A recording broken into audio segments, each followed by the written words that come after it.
Hello, everyone, and happy Social Work Month.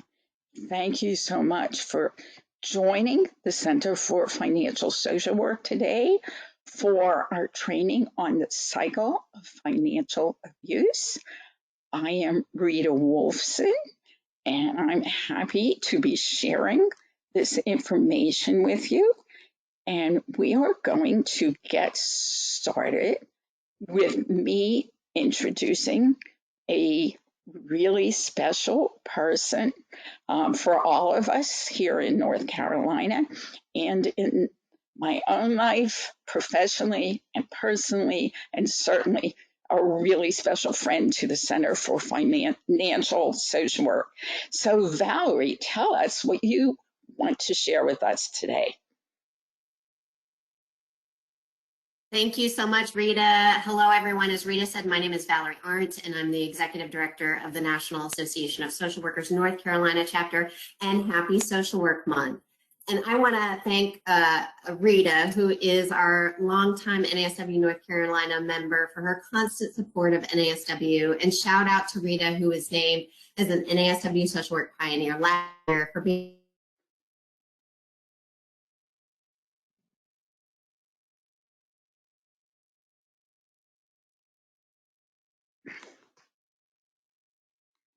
Valerie? Leah? I can't hear her. Okay.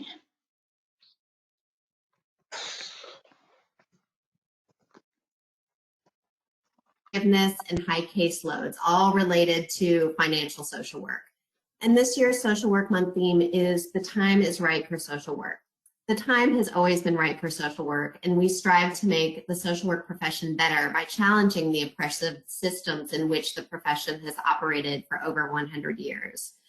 So if you're a social worker and not a member of NASW, I encourage you to join NASW during Social Work Month to help strengthen the work we do and to lend your voice to our advocacy efforts. We cannot do this work without you. So thank you again so much to Rita and to Financial Social Work for hosting this important topic so we can learn how social workers can address the trauma of financial self-abuse with their clients using the financial social work healing process. Again, happy Social Work Month, and thank you so much, Rita. Thanks, Valerie. And everyone, you should know that Valerie is the one that's providing us with the free CE. So, yay, NASW North Carolina, and yay, all of you who are attending.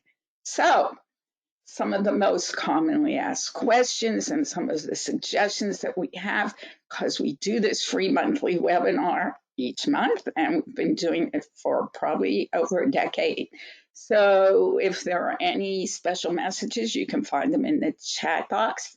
One very common question is for receiving a copy of the slide deck, but they aren't shared, they are proprietary.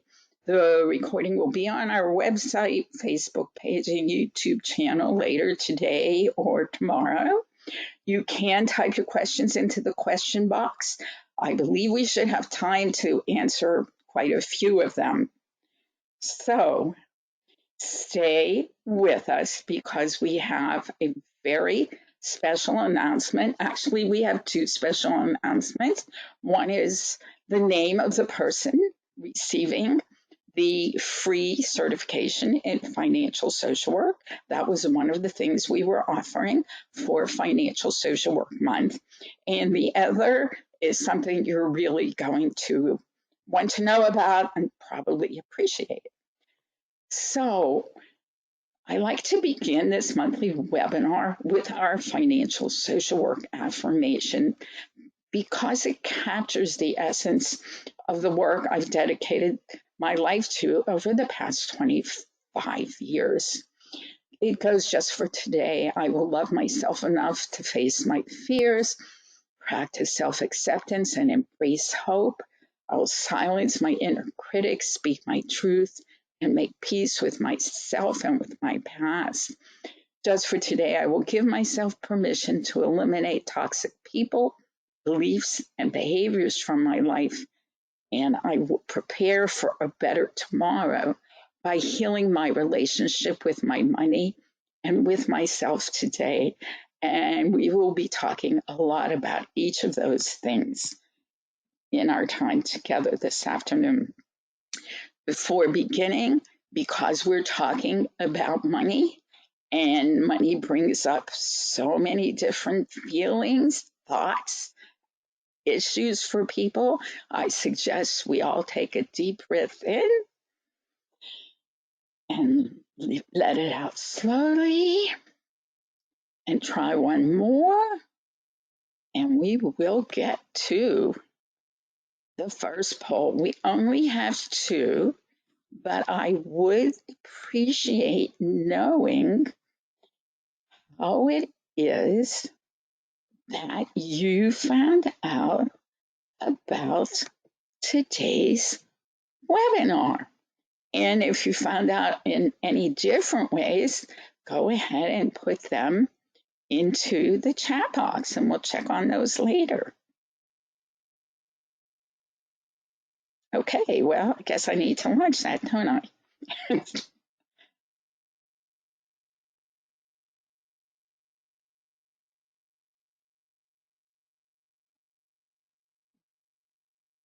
Okay. One thing we often, more often than not, have guest speakers. And one of the things our guest speakers always tell us is what a great audience we have and how much they appreciate that our audience participates and votes in polls. Okay, over 75% of you have voted, so I will close it. I will share the results with you, and then we will get started on the slides. I appreciate knowing this. Thanks a lot, everybody. I will hide that, and we can get going. The next poll isn't until the end.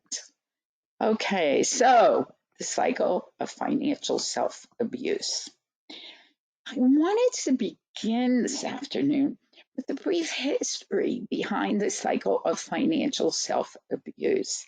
And then I realized that I couldn't really do that justice without spending a moment or two on the history of financial social work. So here is a really brief overview of the past 25 years that I have spent creating this body of work. It started in 1997 with the word feminomics. I gave that word the definition of the gender of money. And though many people thought there was no gender of money, I think those attitudes have changed considerably, and you can see the 7 feminomics components of the gender of money. And poverty does have a woman's face, unfortunately. So until 2020, things moved along at a fairly average rate.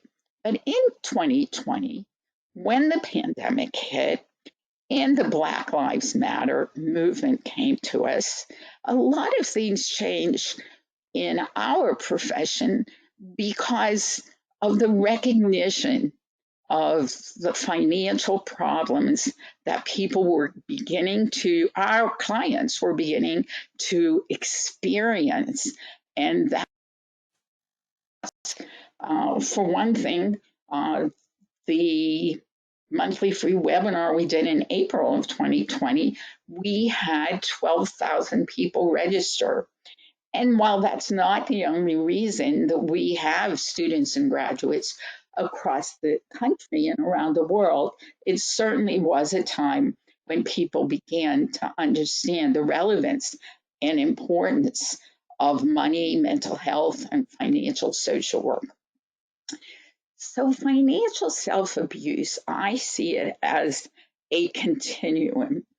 And as the fact that people do confuse their behavior and their self-abuse with financial self-care. And that's what we're going to be talking about this afternoon.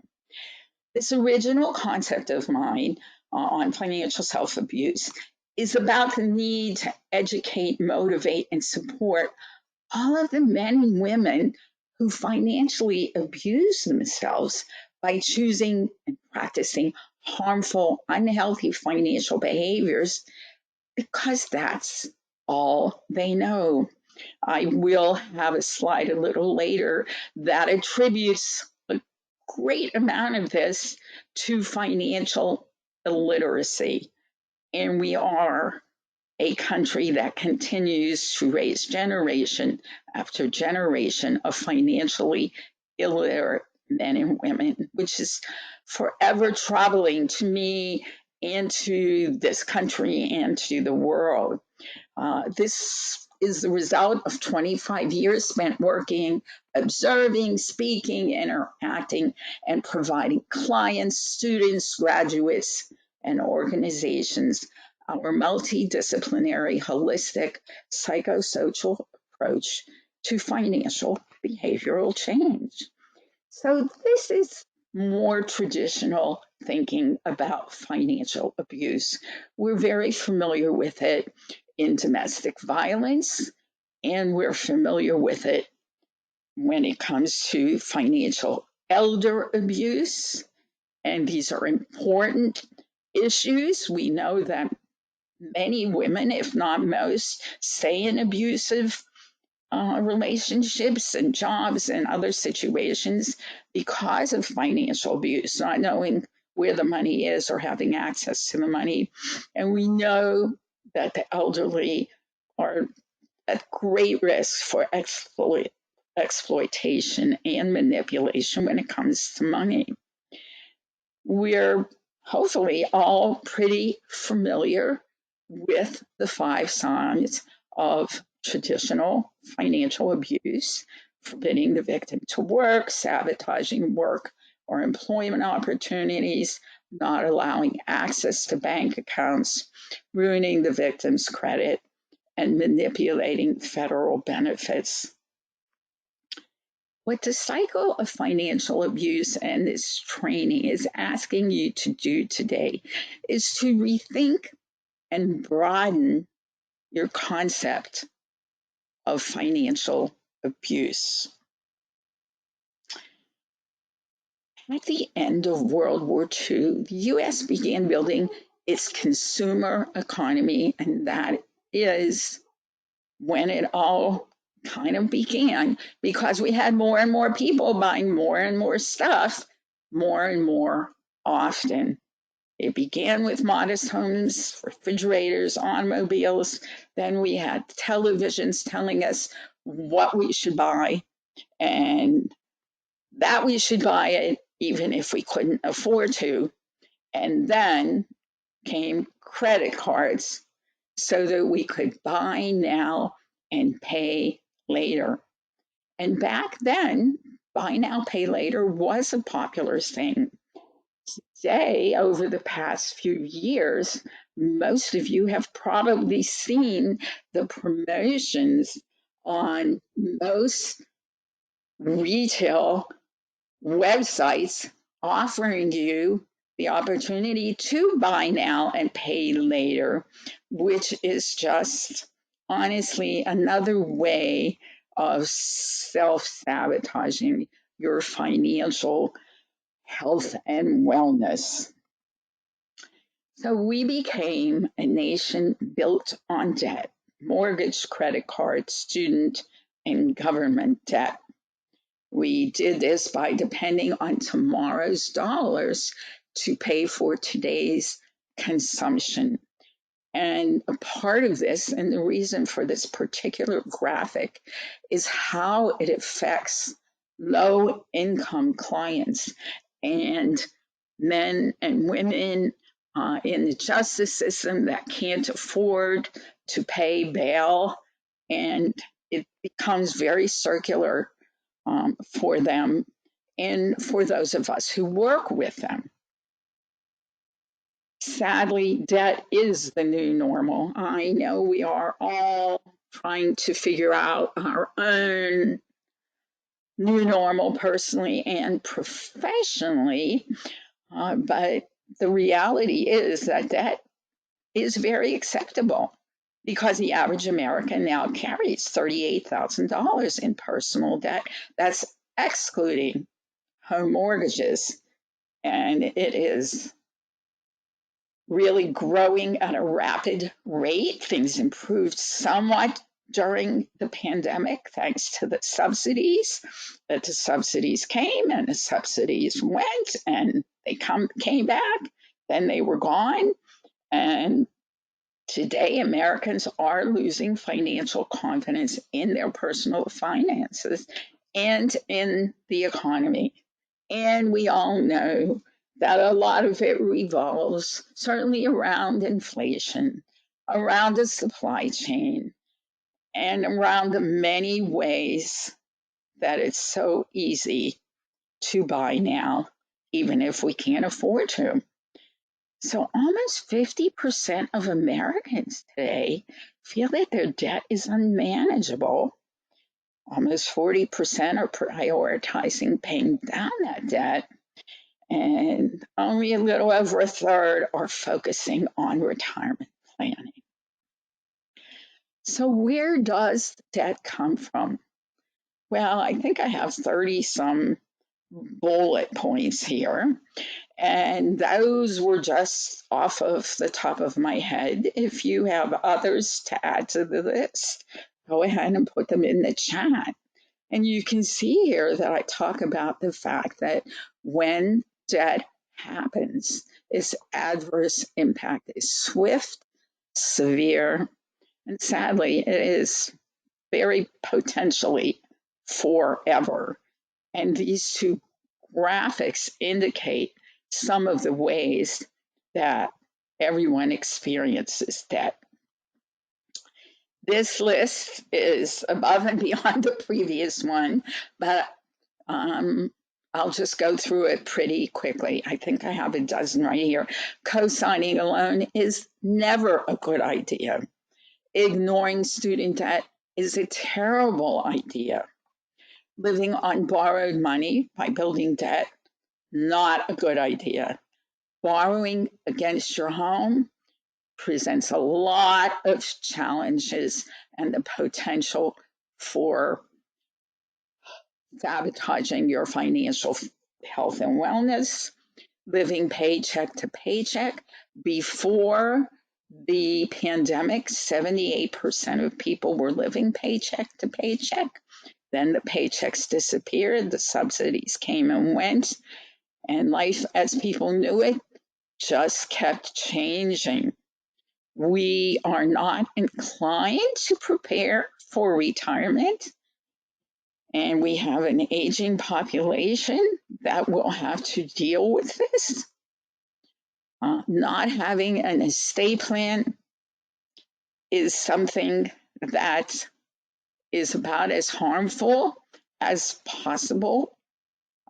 And we often think, well, I don't have an estate. But the reality is that anything you do have is something that should be considered and planned for who would receive it.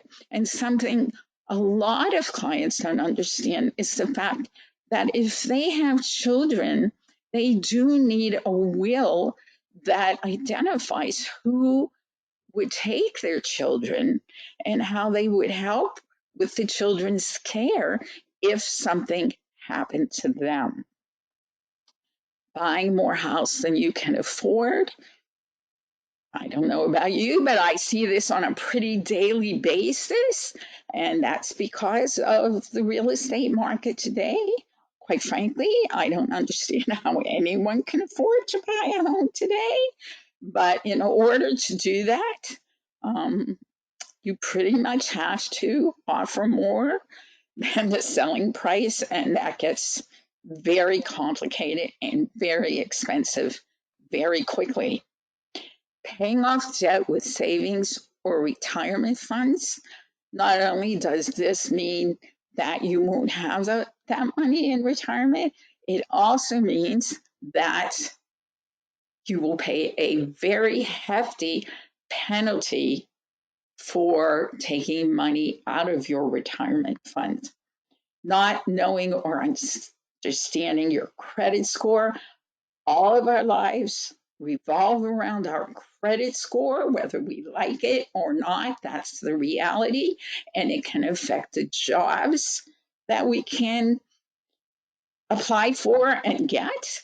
I should point out that next month, our free monthly webinar speaker is the Director of Education for Experience, which is, of course, one of the three major consumer credit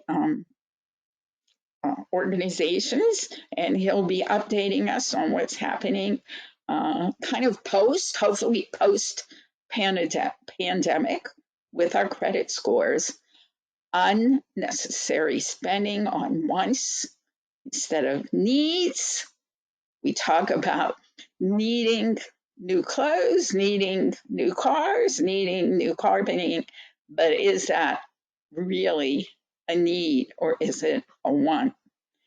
And not having a personal spending and savings account, also known to most people as a budget, and no one really appreciates budget. They're not understood.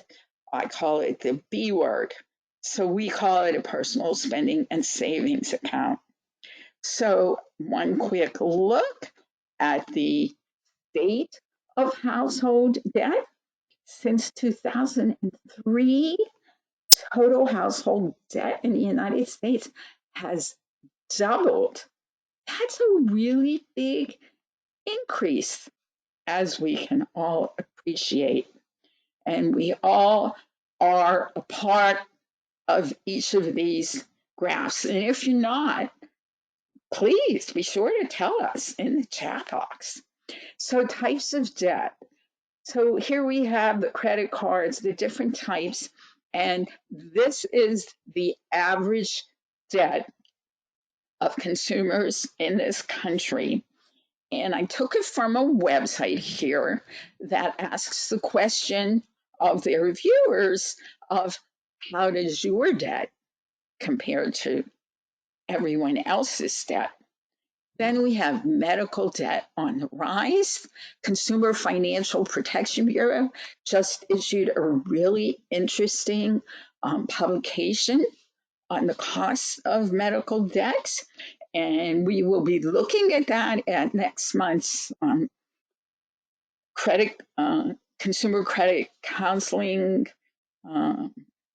webinar, because this is a very big problem. And the webinar we have after that is on the financial and emotional cost of a cancer diagnosis. So this is something really important to me and to many of you, if not personally, then professionally, because financial toxicity results in so many men and women having to file bankruptcy because of their illness. How much does that cost you? So these are the average interest rates and costs per person on credit cards, mortgages, auto loans, and student loans. So in this example, it's telling us that if you're paying off the debts listed here, you could be spending $13,000 annually just on interest.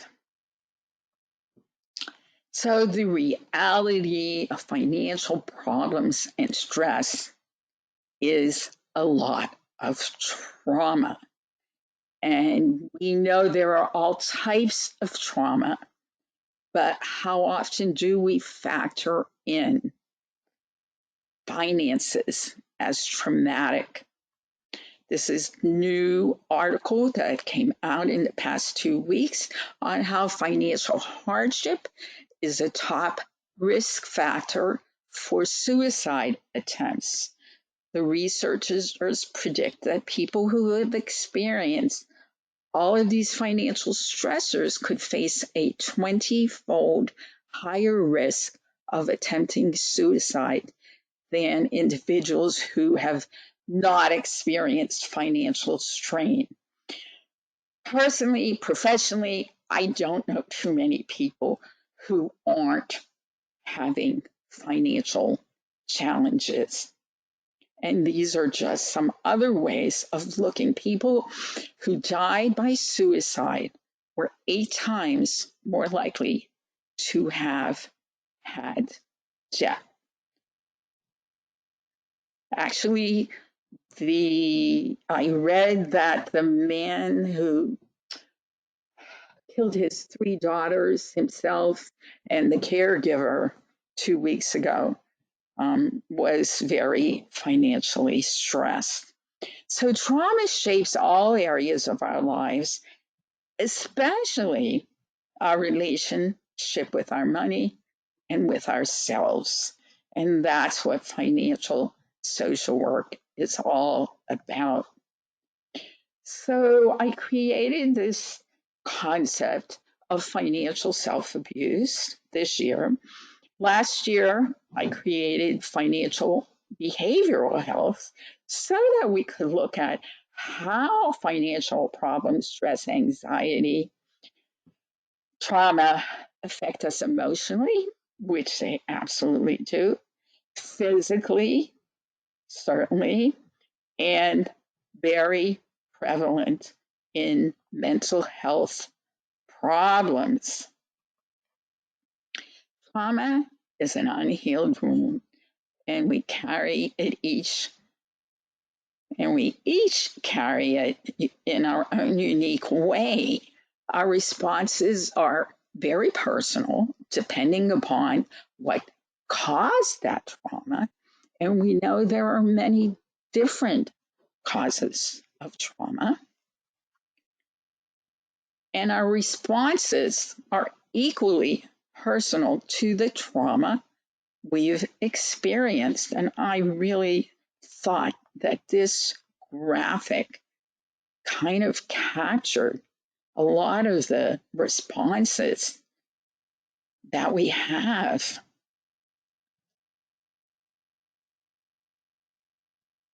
How we choose to protect ourselves from financial trauma is equally personal.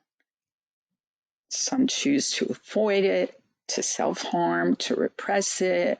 Some take addiction, some lie, hide, blame. There's so many ways. And the majority, well, all of these actually, are forms of self abuse because they're harming us, they're not helping us. And unhealed trauma jeopardizes everyone's relationship with money and self.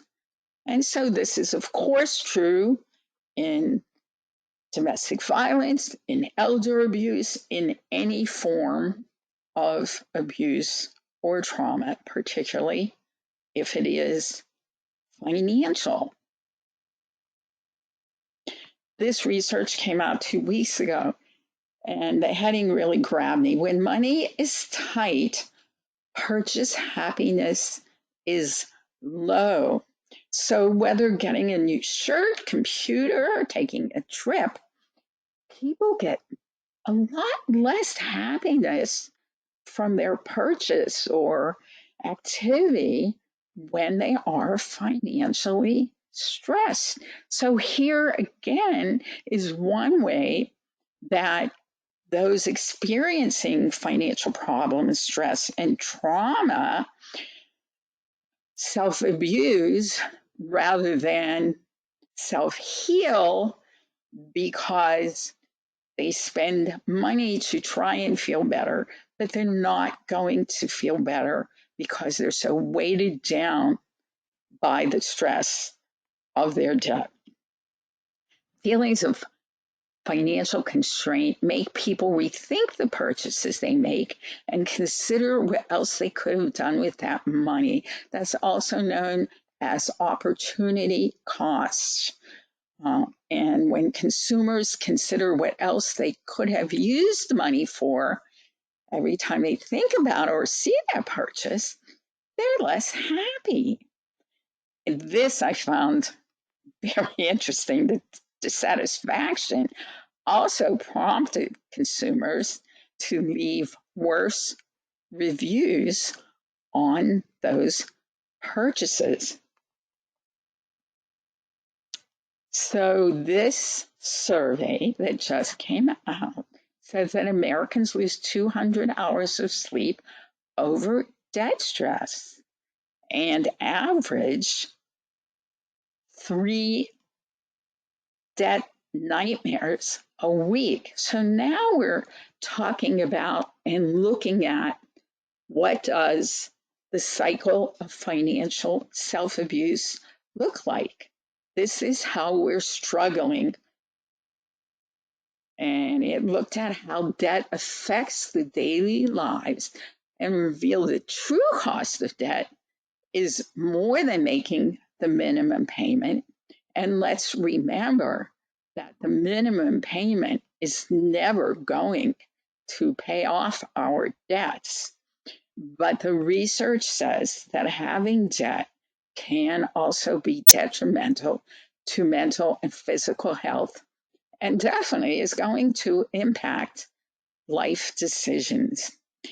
This particular training kind of took on a life of its own as I tried to figure out how to bring these concepts together for this training session. And early on, going back 20, 25 years, I experienced a real need to explain over and over again how financial problems impacted clients' lives. I no longer feel quite the need to explain myself, but since financial social work isn't as well known as so many other forms of social work, I do like to present new research that helps to tie it all together. And this particular research says that 7 in 10 feel like a black cloud hangs over them when they have to pay a bill or a loan. And 71% feel that that has permanently affected them mentally. Look at that at the bottom right-hand corner, where 3 in 5 Americans consider putting off marriage. And we have a few more statistics that I hadn't anticipated coming up. 54% believe that having a partner who is in debt is a major reason to consider divorce. And here we have that the survey reported an increase in anxiety for those who have debt, stress, moodiness. And here we have 69% of respondents saying that debt has made them withdraw from the things they love. And the reality is from the people they love also. That's a reality. So there's that vicious cycle again. 77% of people would feel guilty spending money on leisure items, knowing that they have this debt. But 3 in 5 people admit to feeling pressured to spend money they can't afford to hide their financial situation. So I ask you, do any of your clients need this help? I would guess that they do. So here we have that nearly 3 in 5 people with this debt have considered putting off marriage to avoid inheriting their partner's debt.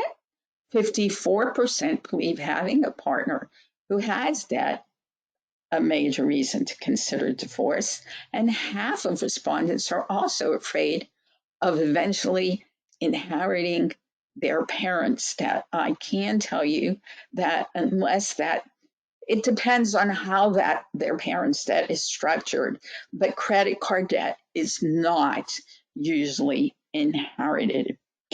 I can also tell you that I have worked with clients who tell me that they would never date someone without knowing the kind of debt that that potential partner has. So, what does this cycle of financial self abuse look like? Well, it looks like everyone is happy when they can take out that credit card to spend money, even if they don't have it.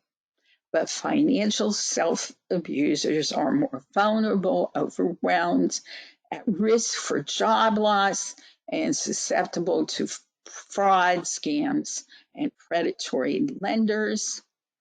And they are less likely to be able to cope at home or at work, to make healthy financial decisions, or to take back control of their money or their lives.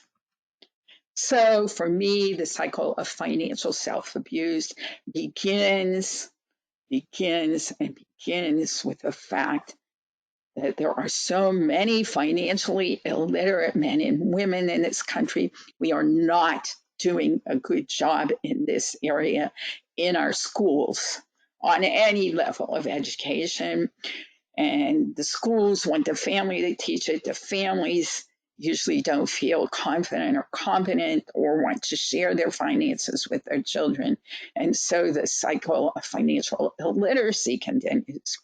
And it causes financial problems, stress, and trauma that are then avoided and ignored, and that then create physical, mental, social, and emotional problems, stress, and trauma. And these men and women practice avoidance and denial, creating a money disconnect, which they interpret as financial self care. Then the problems escalate, spiral out of control, and are continuously repeated. That's where financial social work comes in. And I do have, we're going to do a list of ways of helping clients just after we talk about financial social work. And I ask you to look at the 12 grand challenges of social work and recognize that each one of them has a financial cost and component because it costs money to achieve these goals. It is definitely part of Maslow's hierarchy of needs. Just tying this into the fact that this is traditional social work with the addition of the financial piece. And certainly it is an important component of the social determinants of health.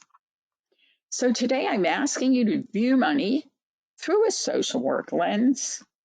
I'm asking you to examine your thoughts, feelings, attitudes, and beliefs about money. I'm asking you to rethink your relationship with your money and with yourself, and to recognize how money affects everyone physically, mentally, emotionally, and socially. And I'm asking you to understand that unhealthy relationships, whether with food, substances, other people, or with money, result from an unhealthy relationship with self. We know that no one chooses to have money problems, but most people do. Because money is always the elephant in the room. And these financial problems and issues they're about so much more than dollars, cents, jet, math, budgets, and crisis intervention. So we take that old elephant and we pretend it's not there because so many clients have so many problems and they need help on so many levels. And I have spent the past 25 years and will continue to spend more of my lifetime trying to help people understand how much people need to understand their relationship, both with their money and with themselves, in order to create greater financial health and wellness. And yes, we may not want to talk about it, but we do. That's that money elephant in the room. But the problem is that too many people then have to spend too much of their lives trying to escape from those problems. So, financial social work is the intersection of traditional social work, politics, the economy, gender, economic, and social justice, and all financial inequity. And that's saying a lot and covering a lot for sure. It is a behavioral model because until and unless behavior changes, nothing changes. So it's not simply about teaching clients how to budget. Budgets are not engaging. Does everyone need a budget? Absolutely. The statistics show, though, that it's fewer than 50% of Americans that have budgets and fewer than that 50% that use their budgets because we don't understand the value in budgets. We call our budget a personal spending and savings plan. Our clients like that. I think it's probably because we include the word spending, but it is a little different approach. And we don't start with that. We start with the fact that we need to help help clients understand why they are where they are and where they want to be in the future so that we can work together to develop a strategy to help them succeed. So the core of financial social work, as you've probably figured out by now, is about relationship with money and relationship with self. It's about self discovery, self care, and self healing. It's about recognizing and taking ownership of your own financial health. Financial behavior refers to how we earn, spend, save, share, and borrow. And that's how financial social work addresses the need for financial behavior and working with clients, meeting clients where they're at behaviorally. It is an interactive, reflective, strengths-based model that focuses on education, motivation, and support. It is holistic, multidisciplinary, and healing, helpful and hopeful, and it works with individuals as well as with groups. So now we will take a look at how we help clients cope with the cycle of financial self-abuse. And I have made a PDF of the following slides. And at the end of the presentation, Leah will put that into the handout box so that you can have that for yourselves and for your clients. We have to stop blaming all of our problems on money because money is not our enemy. It doesn't choose how we spend it. We decide how we spend it. And the better we feel about money, the more friendly we are with our money, the more likely we are to improve our financial health and wellness. So remember, we need to make friends with our money. I am not going to go through this whole list, but you will have the handout. So I encourage you to know the difference between financial self-abuse and financial self-care. These are just a few of the ways that people make mistakes and self-abuse with their money. If you have others that you'd like to share with us, feel free to put them right in that chat box. So here are 20 financial self-care principles. And also, self-care does not include or encourage spending money on massages and on those types of things that are easy to choose but costly. So you have that list. And what we want to do and what clients need is a safe, non-judgmental space where they can talk about and learn about money. Those places just don't exist today.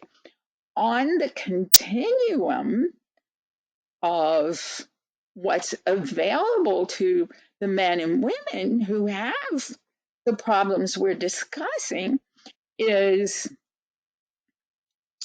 bankruptcy on one end and consumer credit counseling on the other.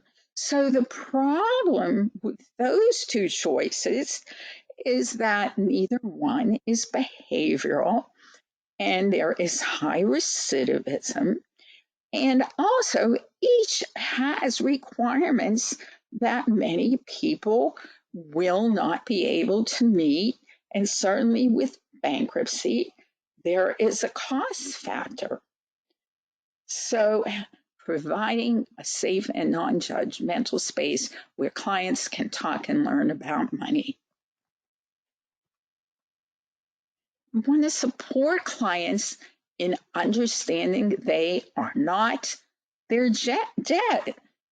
Because when we change the way we look at things, the things we see will change, and all the negativity and judgment that we approach our finances with is very, very unhelpful and contributes to feelings of hopelessness and helplessness.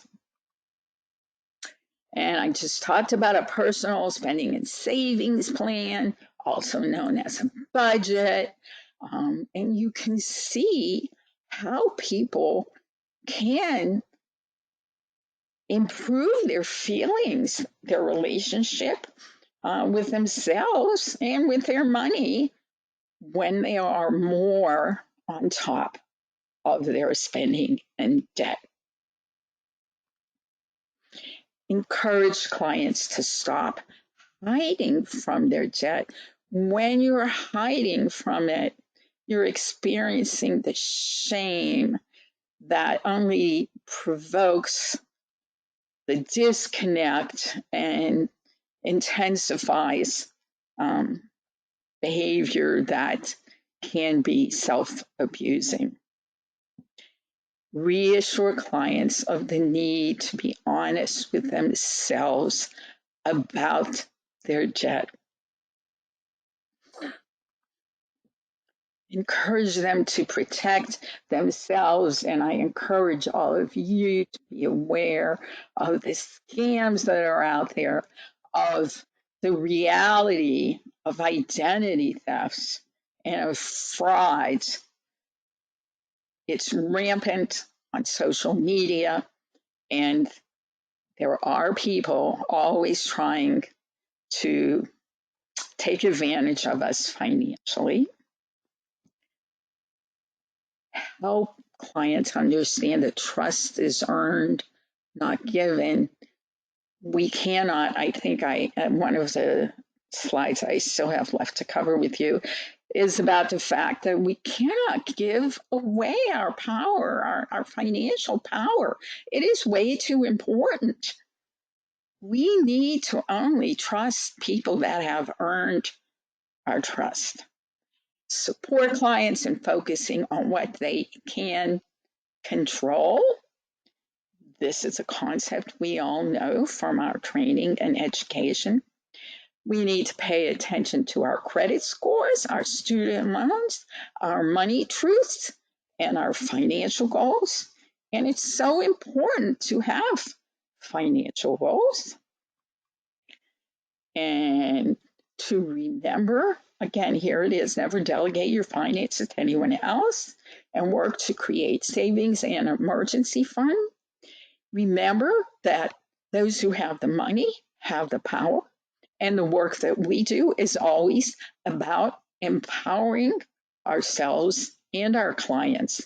Certainly, I'm talking about financial resources and power. Always protect your credit and your personal financial information. And to recognize that until you take control of your money, you can never be or feel in control of your life. Money is not the enemy. It is not the enemy. Make friends with your money. Set boundaries, personal and financial boundaries. And we do have a list of financial boundaries. And these are some ways to set healthy boundaries. So identify trauma triggers so that clients can learn to avoid them or cope with them. And we've done webinars in the past and probably have, yes, we do. We have quite a few free downloadable ebooks on the website that give less traditional ways of coping with financial problems and triggers. And finally, this is the financial social work process, and it is part of the handout so that you can think about the work you are doing with clients around financial self-abuse. Before we do Q&A, my last poll is, let's do this quickly because I have some really good news to share with everyone that I think you'll want to know about. So let's launch this. Let me know. Well, I guess I kind of just gave one of the big announcements that's coming up.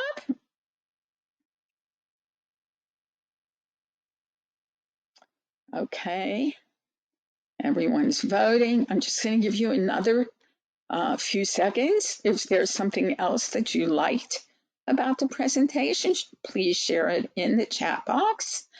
And I'm just going to count it down and close it and share it. 3, 2, 1. Over 70% of you voted. Thank you so much. That helps me know what's important to you.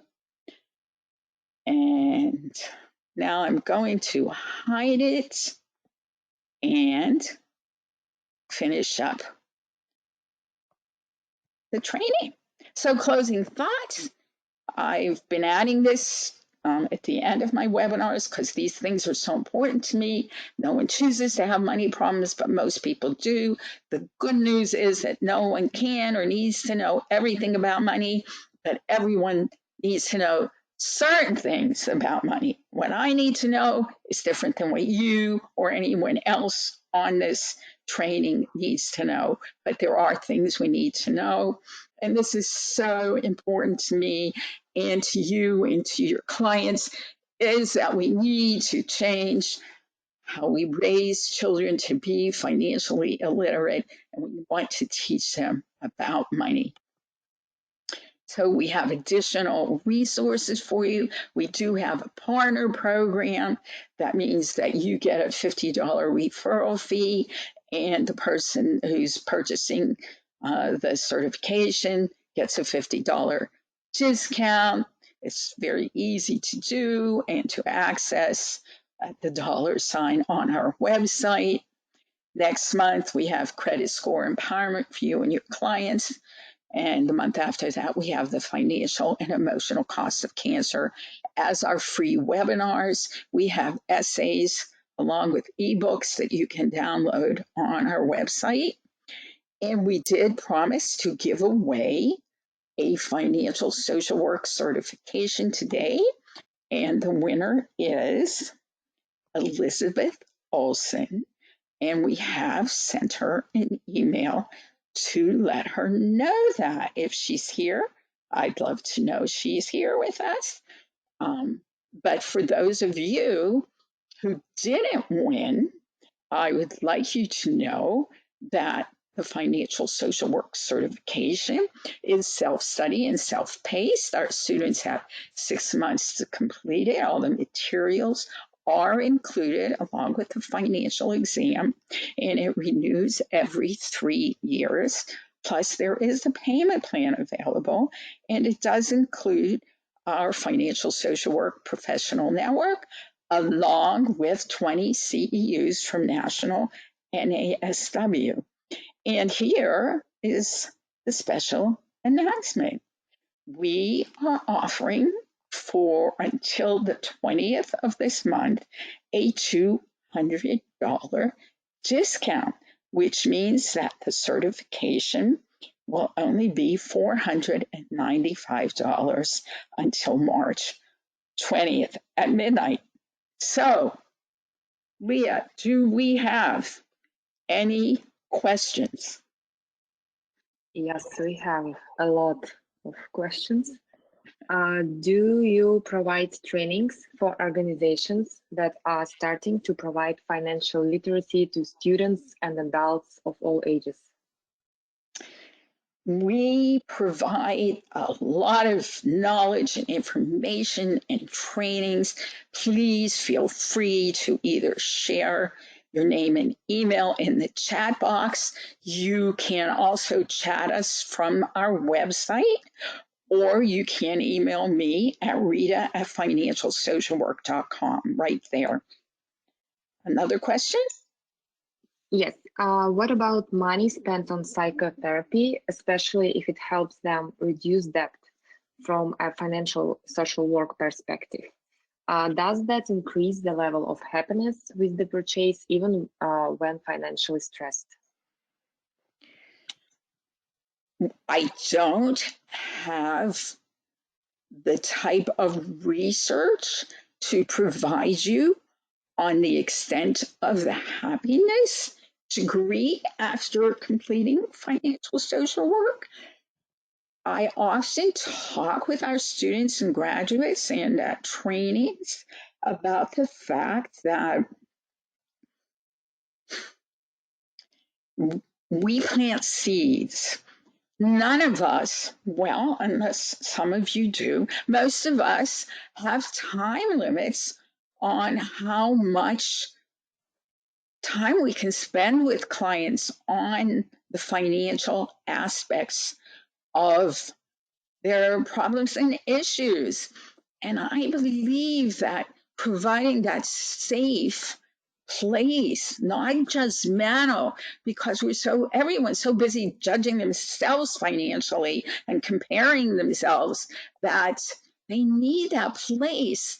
And so, whatever amount of time that you're willing to talk to clients about money, to question them about it, to provide resources for them. Our graduates are able to use all of the original materials in the certification one-on-one with their clients. So they don't, it's not like you have to, recreate that wheel. So let's make it more of an integral part of the work we do. I hope that's a helpful answer. Another one? Mm-hmm. Does the partner program also apply with $200 discount promo? It's like organizational question.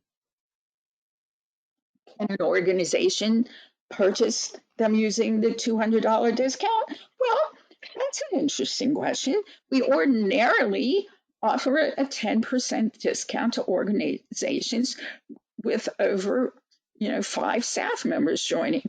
But I would say, sure, let's get everybody certified.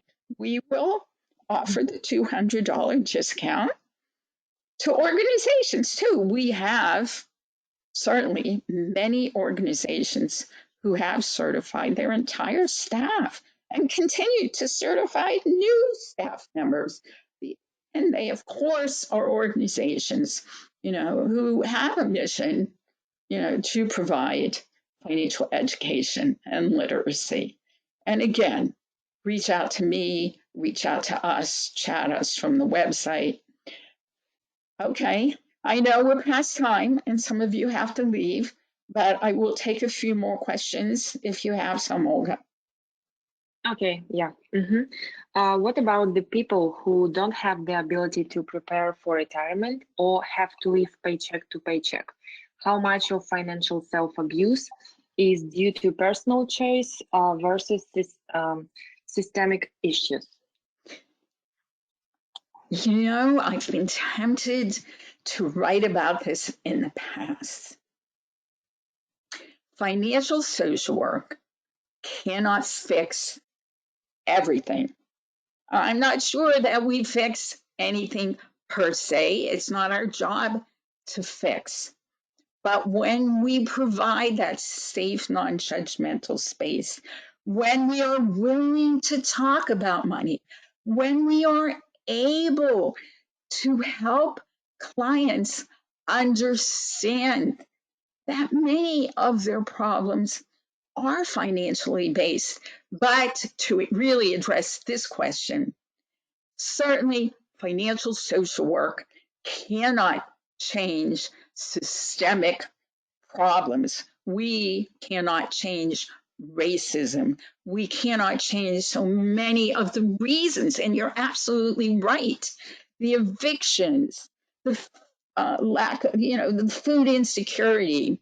However, and we did a free webinar that you could watch back in the spring, I believe, of 2020 on the role of financial social work in social and economic justice.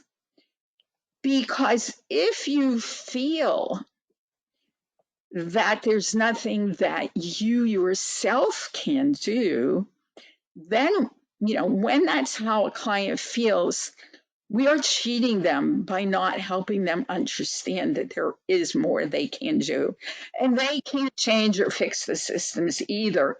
But if we can help clients to empower themselves, then we've really made a difference. And I encourage you to watch that because I think we came up with some really good points.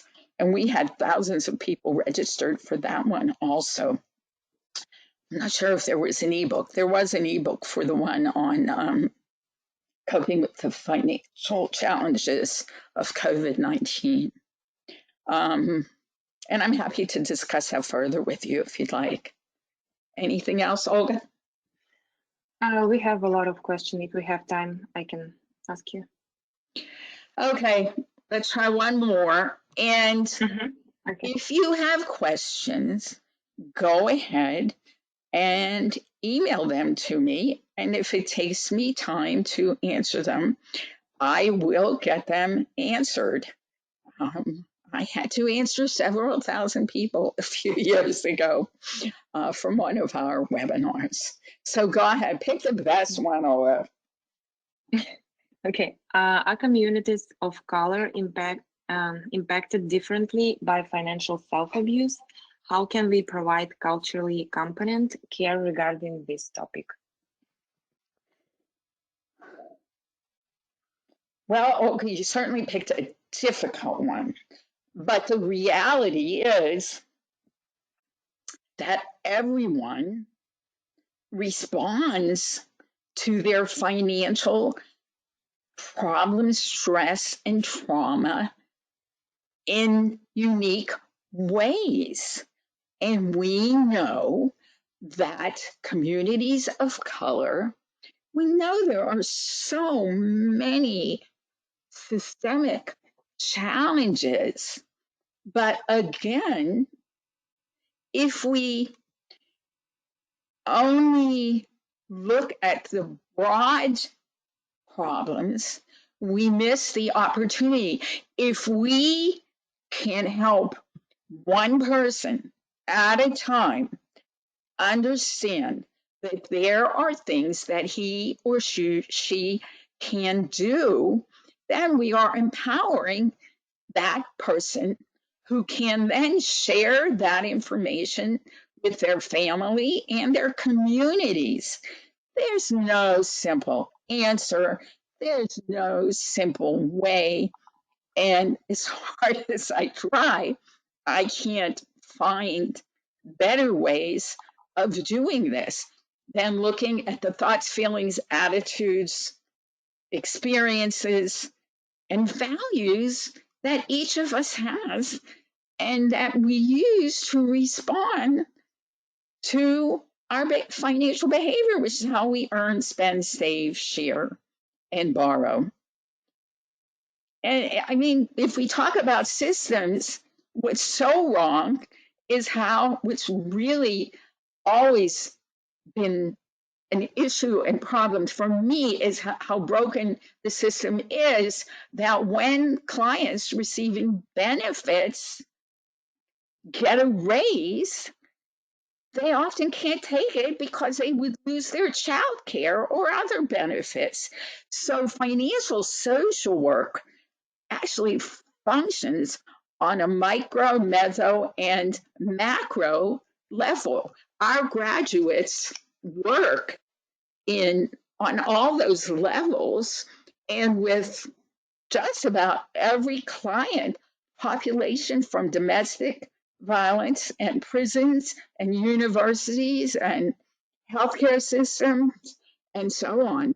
So that's how I would answer that question to the best of my ability. So I guess it is now time for me to thank all of you, to remind you that the recording will be up on our website probably tomorrow, and that you can become certified in financial social work at $200 off. I would love to welcome you to our community of really dedicated and caring professionals. I hope to see you back here many more times in the future for our free monthly webinars. Thanks, everybody, and have a beautiful rest of the day. And stay healthy.